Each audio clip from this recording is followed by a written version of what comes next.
Bienvenue mes chers élèves, très heureuse de vous retrouver dans cette nouvelle vidéo où nous allons faire la révision d'une leçon de conjugaison intitulée l'imparfait de l'indicatif.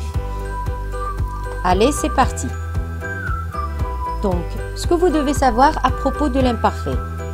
Donc, l'imparfait de l'indicatif est un temps du passé, comme les autres temps du passé, à titre d'exemple, le passé composé, le passé simple, le passé antérieur. Donc, il exprime généralement une action qui s'est produite avant le moment où l'on parle. Le moment où l'on parle, ça correspond au présent de l'énonciation. Donc, il exprime plusieurs valeurs, c'est-à-dire qu'on emploie l'imparfait dans plusieurs emplois. Comme le fait que l'imparfait exprime une action en train de se produire dans le passé. Donc, on peut dire aussi que l'imparfait exprime une action qui est inachevée, c'est-à-dire non terminée, contrairement au passé composé qu'on avait vu l'autre fois et qui exprime des actions qui sont terminées dans le passé. À titre d'exemple, nous avons « tout le monde se regardait ». Il mangeait en silence. Donc, les deux actions exprimées dans cette phrase, à savoir le fait de regarder et de manger, donc les deux actions se produisent ou bien se sont produites dans le passé. Et bien sûr, c'est l'imparfait. La deuxième valeur, c'est que dans un récit, on l'emploie pour décrire un personnage ou un décor. Dans un récit, c'est-à-dire dans un texte narratif, dans un texte où on raconte. Donc, on emploie l'imparfait généralement pour la description, que ce soit décrire un personnage ou encore décrire le décor, le lieu, etc. Comme exemple, depuis son enfance, il paraissait un garçon calme et intelligent. Donc ici, il paraissait, c'est le verbe paraître. On l'avait employé pour décrire le garçon dont on parle dans cette phrase et auquel on avait attribué les deux adjectifs calme et intelligent. Donc, on était en train de décrire le garçon dans cette phrase et c'est pour cette raison qu'on avait employé l'imparfait.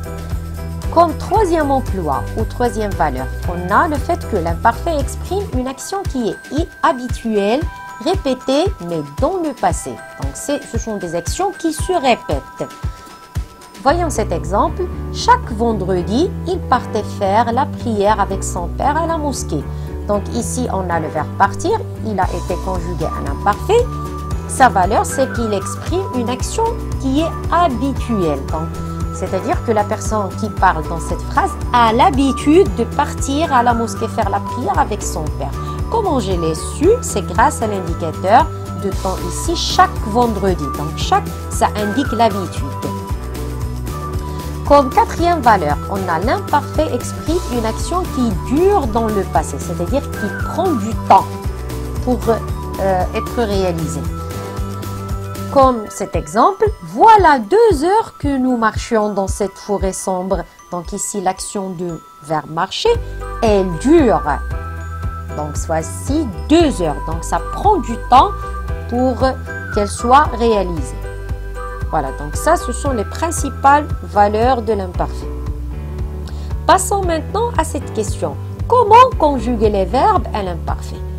Donc, les terminaisons de l'imparfait sont les mêmes pour tous les verbes. Peu importe, ou bien quel que soit le groupe de verbes, que ce soit premier, deuxième ou troisième groupe, ils se conjuguent tous de la même façon et ils ont les mêmes terminaisons à l'imparfait, sauf un seul verbe qu'on va voir. Donc, les terminaisons de l'imparfait, vous devez les reconnaître. Elles sont les suivantes. AIS, AIS, donc AIS pour je, AIS pour tu, AIT pour il, elle et en, IONS pour nous, IEZ pour vous et AIENT pour il avec S ou elle avec S. Donc, maintenant, pour conjuguer un verbe quelconque à l'imparfait, il suffit de suivre les 2 étapes suivantes. D'abord, conjuguer le verbe au présent à la première personne du pluriel, à savoir nous. Puis, qu'est-ce qu'on fait par la suite?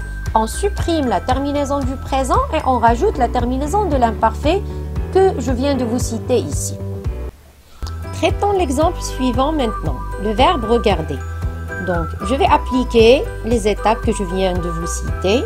Donc, je vais le conjuguer d'abord au présent à la première personne du pluriel. Je vais obtenir la réponse suivante. Nous regardons qu'est-ce que je vais faire? Je vais supprimer maintenant la terminaison plutôt du présent. Pourquoi est-ce qu'on fait cette étape?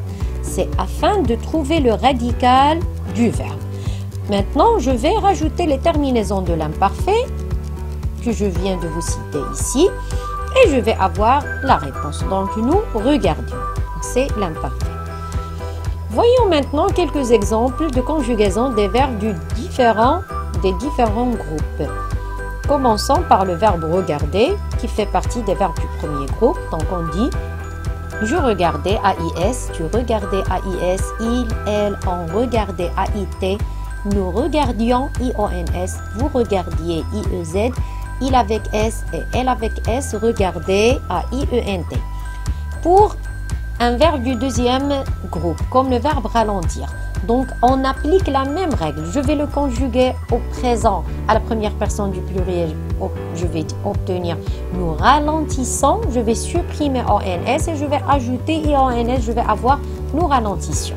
Et je vais faire de même pour les autres personnes de conjugaison.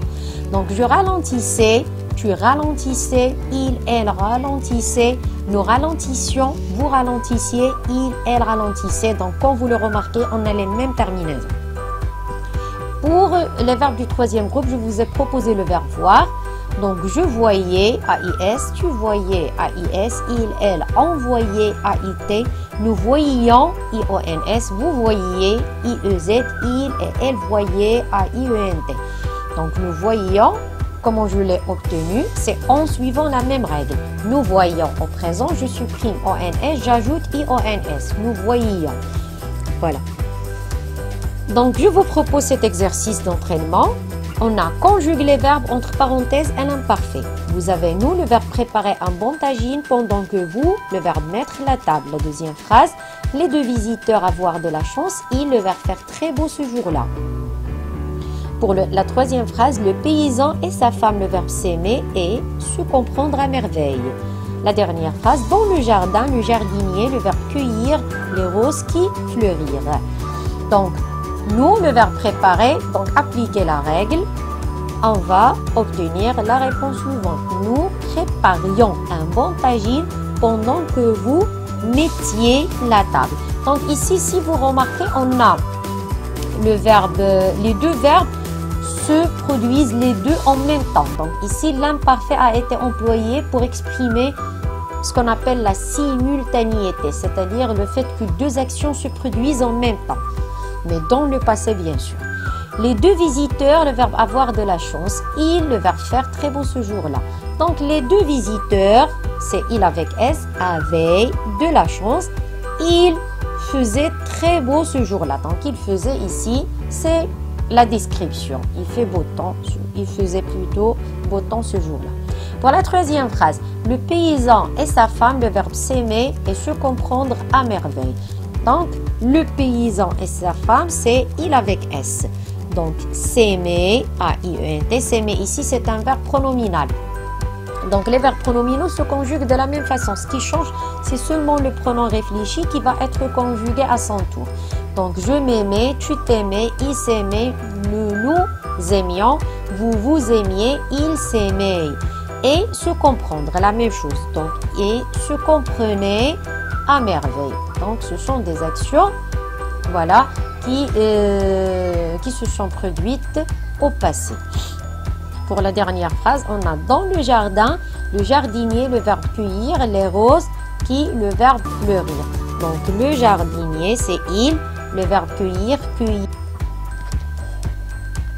Donc, cueillir les roses qui fleurissaient. Donc, les roses. Le sujet de mon verbe, c'est qui. Et qui, c'est un pronom relatif simple qui remplace les roses. Donc, les roses, c'est elle avec S. Donc, je vais avoir la réponse suivante. Les roses qui fleurissaient. Voilà. Donc, c'est la fin de ma vidéo. Je vous remercie de votre aimable attention.